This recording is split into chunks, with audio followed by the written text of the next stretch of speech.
नमस्कार, good evening. मैं चुनचुन कुमार, आप देख रहे हैं झारखंडी हिंदी न्यूज। चलिए जानते हैं दिन भर की सभी महत्वपूर्ण खबरों को।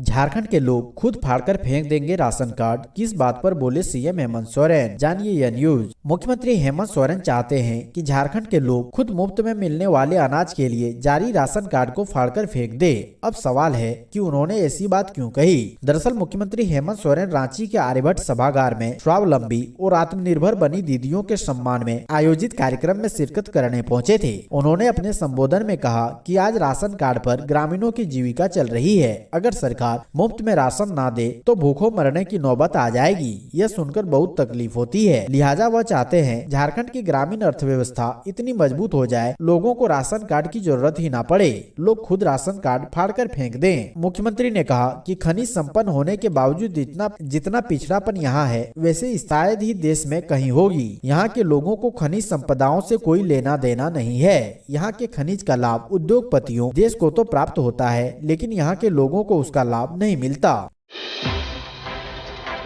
धनबाद में आदिवासी दंपति की हत्या मामले का खुलासा, 3 आरोपी गिरफ्तार, 1 फरार। धनबाद के पूर्वी टुंडी थाना क्षेत्र के रूपन पंचायत में आदिवासी दंपति की हत्या के मामले का पुलिस ने खुलासा कर दिया है। आपको बता दें कि पूर्वी टुंडी थाना के रूपन पंचायत में बीते 5 दिसंबर को युवक युवती की निर्मम हत्या कर दी गई थी। वहीं परिजनों का कहना है कि युवक का गाँव के ही अमीन मरांडी के साथ कई बार विवाद हो चुका था, जिसके बाद मौके पर पहुंची पुलिस ने मामला को खुलासा करते हुए 3 आरोपियों को गिरफ्तार किया। वहीं पुलिस एक आरोपी के गिरफ्तारी के लिए जगह जगह छापेमारी कर रही है। डीएसपी अरविंद कुमार सिंह ने बताया है, उसी गांव के अमीन मरांडी उसके परिजनों ने दंपति की हत्या की है। अमीन के परिजनों को शंका थी कि आदिवासी दंपति ने ओझा गुनी कर भूत लगाकर उनके 2 बेटों को मार डाला है।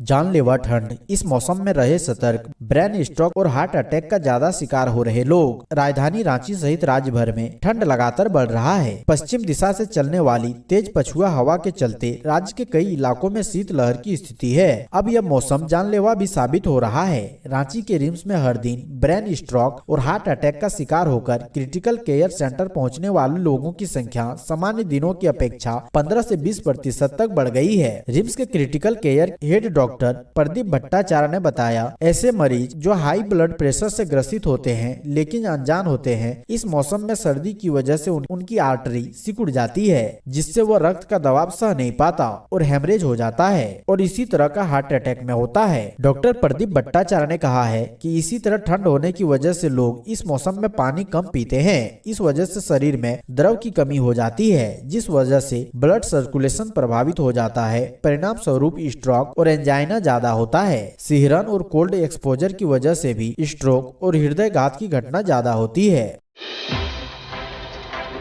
फर्जी सीबीआई चढ़े पुलिस के हत्थे, अंतर्राज्यीय लूट गिरोह के 3 आरोपी गिरफ्तार, लाखों के गहने, मोबाइल और 5000 नगद बरामद। बड़ी खबर जमशेदपुर से, जहां पुलिस ने अंतर्राज्यीय लूट गिरोह के 3 सदस्यों को अरेस्ट कर लिया है। गिरफ्तार तीनों सदस्य शहर के विभिन्न थाना क्षेत्रों में क्राइम ब्रांच का अधिकारी और सीबीआई अधिकारी बनकर लोगों के घर जाकर लूटपाट करता था। बताया जा रहा है कि गुप्त सूचना पर जिला पुलिस ने टीम बनाकर शहर में सीबीआई बनकर घूम रहे 3 अपराधियों को पकड़ा है। गिरफ्तार अपराधी देश के विभिन्न राज्यों में सीबीआई और क्राइम ब्रांच का अधिकारी बताकर लोगों के घर में प्रवेश कर पहले पैसा, गहना और जमीन का कागजात अपने कब्जे में करता और फिर सब कुछ लेकर फरार हो जाता था। हालांकि कुछ दिन पहले कोलकाता में भी 3 जगहों पर ये गिरोह ने लूट की घटना को अंजाम दिया था।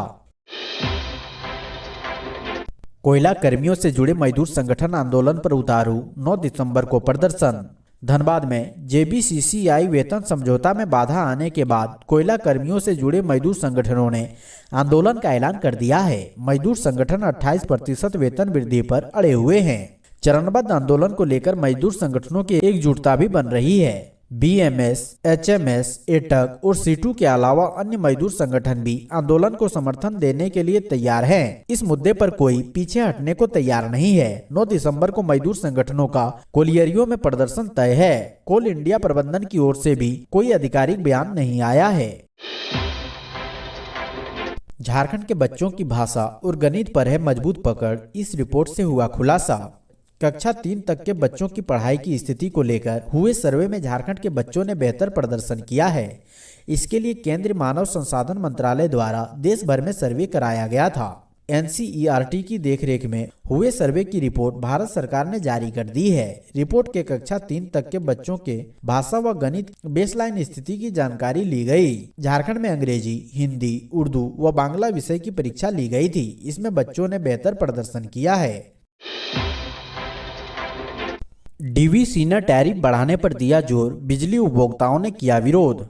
झारखंड राज्य विद्युत नियामक आयोग की जन सुनवाई में DVC ने टैरिफ रेट में वृद्धि को आवश्यक बताया, जबकि उपभोक्ताओं ने इस प्रस्ताव का विरोध किया। DVC मैथन प्रशासनिक भवन के सभागार में बुधवार 7 दिसंबर को झारखंड राज्य विद्युत नियामक आयोग ने विद्युत वितरण दर निर्धारण हेतु जन सुनवाई की। DVC के उपभोक्ताओं ने टैरिफ रेट नहीं बढ़ाने की मांग की। बोकारो सेल के GM संजय कुमार सिंह ने कहा कि DVC के बिजली सप्लाई में कई तरह की बाधाएं हैं। नियमित बिजली आपूर्ति नहीं होने से कई बार नुकसान उठाना पड़ा है, इसलिए वर्तमान स्थिति में टैरिफ न बढ़ाए जाए तो अच्छा होगा। धनबाद एनकाउंटर मामला, कोर्ट ने लिया संज्ञान। मृतक की मां ने कहा न्यायालय को सौंपेंगे फर्जी एनकाउंटर का वीडियो। 6 सितंबर को बैंक मोड़ थाना से महज कुछ दूरी पर मुथूट फाइनेंस कार्यालय में लूट की कोशिश के दौरान अपराधियों और पुलिस के बीच मुठभेड़ हुई थी, जिसमें 19 वर्षीय शुभम सिंह का पुलिस ने एनकाउंटर कर दिया था। जिसके बाद शुभम की मां शशि देवी ने इस एनकाउंटर को फर्जी बताते हुए मुख्य न्यायिक दंडाधिकारी संजय कुमार सिंह की अदालत में शिकायतवाद दर्ज करवाया था। इस मामले में बुधवार को सुनवाई हुई। अदालत ने मामले की सुनवाई के दौरान संज्ञान लेते हुए अगली तिथि निर्धारित कर दी है। केस को न्यायिक दंडाधिकारी MZ तारा की अदालत में ट्रांसफर कर दिया गया है। इस केस के बारे में अधिवक्ता मोहम्मद जावेद ने कहा है कि फर्जी एनकाउंटर मामले में 3 लोगों को नामजद आरोपी बनाया गया है, जिसमें बैंक मोड़ थाना इंस्पेक्टर PK सिंह और 2 पुलिसकर्मी उत्तम कुमार और गौतम कुमार शामिल है। शिकायतवाद के तहत मंगलवार को तीनों के ऊपर हत्या का मुकदमा अदालत में दर्ज कर लिया गया था। वहीं मृतक शुभम की मां शशि देवी ने बताया कि उनके बेटे का झूठा एनकाउंटर पुलिस ने किया है। उन्होंने कहा कि एनकाउंटर का वीडियो उसके पास उपलब्ध है, अदालत में सबूत के तौर पर उसे पेश करेगी। 13 दिसंबर को JSCA में झारखंड और केरल के बीच मुकाबला। रणजी ट्रॉफी 2022-23 की तैयारियों जोरों से शुरू हो चुकी है। भारत के घरेलू क्रिकेट में लाल गेंद से खेले जाने वाला सबसे बड़ा टूर्नामेंट 13 दिसंबर से शुरू होने जा रहा है। झारखंड की टीम को एलिट ग्रुप C में रखा गया है। झारखंड का केरल के साथ पहला मुकाबला 13 दिसंबर को JSCA स्टेडियम में होगा। JSCA की तरफ से मैच की तैयारियां पूरी कर ली गई है।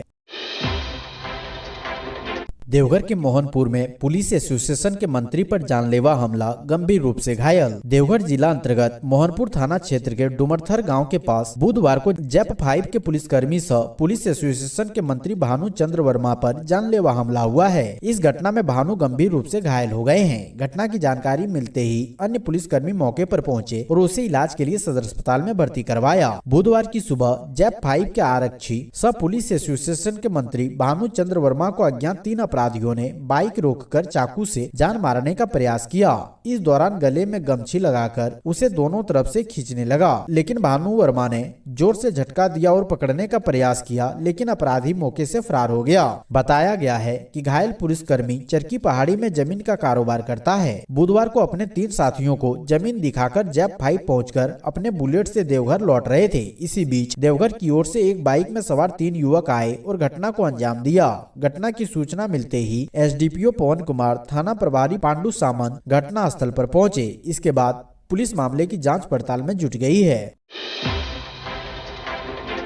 फिर बुलबुल को आशियाना बनाने की नक्सली बना रहे हैं योजना, पुलिस की है पैनी नजर।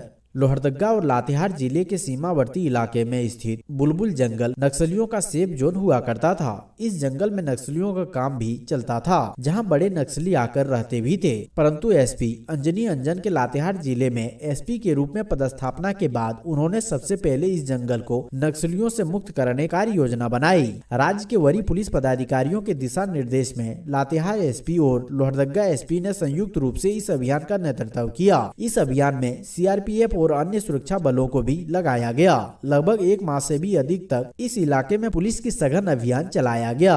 अभियान के दौरान पुलिस ने लगभग 14 हार्डकोर नक्सलियों को गिरफ्तार किया था। वहीं 30 से अधिक आधुनिक हथियार भी जब्त किए थे। इसके अलावा नक्सलियों के बंकर भी पुलिस ने ध्वस्त किया था। अभियान के बाद यह इलाका पूरी तरह से नक्सल मुक्त हो गया था। बुलबुल जंगल को नक्सलियों से मुक्त करने के बाद पुलिस बूढ़ा पहाड़ के इलाकों को नक्सलियों से मुक्त करने की योजना पर कार्य आरंभ की। बूढ़ा पहाड़ से भागने के बाद नक्सली एक बार फिर से लातेहार और लोहरदगा जिले की सीमा पर स्थित बुलबुल जंगल को अपना आशियाना बनाने की योजना बना रहे हैं। हालांकि नक्सलियों के इस मंसूबे को ध्वस्त करने के लिए पुलिस अपनी कड़ी नजर रखे हुए है। एसपी अंजनी अंजन ने बताया कि पुलिस इस संबंध में ठोस जानकारी प्राप्त कर रही है। इसके बाद बुलबुल जंगल के इलाके में फिर से ऑपरेशन चलाया जाएगा।